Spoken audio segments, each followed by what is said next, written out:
bạn chụp số bù bạn nhóm khơi nên ấy miền nơi sao cái xa trái dương hay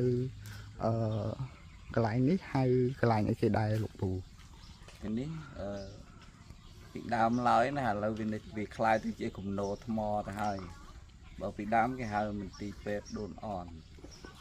phía xa thầm mánh cái tháp sát đồn on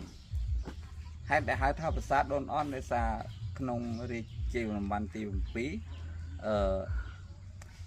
lục dây on bàn smart chất khoai đây cái này ní từ bờ chiều làm bàn tìm per trong shop ở tây trong co sang chia mình tì pet sầm rạp chia bao chia riêng bọc ăn hay thì ní có ban tới dịpประสาทមួយដែលមានរចនាសម្ព័ន្ធប្រាង្គនិងប្រាង្គសម្ព័ន្ធ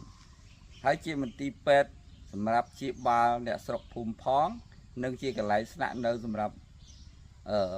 ប្រជារាស្ត្រធ្វើដំណើរផ្លូវឆ្ងាយយប់ព្រលប់អាចចូលស្នាក់នៅទីនេះបាន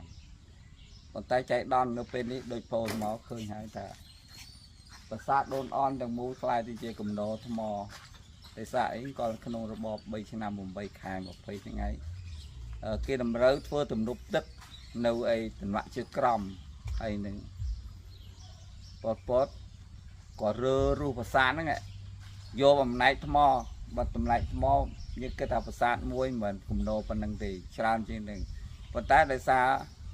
ប៉ុតតម្រូវធ្វើទំនប់ទឹកតំណាក់ជាក្រំបានដឹកថ្មមួយចំនួនធំយកទៅធ្វើទំនប់ទៅតម្លាក់ដើម្បីទប់ទឹកឲ្យវារាក់ឡើងនិងធ្វើទំនប់ដំណាក់7នឹងឯងអញ្ចឹងប្រាសាទដូនអនដែលយើងដែលក្មួយឆ្ងល់ហ្នឹងនៅសល់តែកំណរនេះទេតួអង្គទាំងមូលបានคล้ายទៅជាទីតាំងដែលមានប្រាសាទដូនអនហ្នឹងបានคล้ายទៅជាព្រះវិហារដូនអនវិញហើយ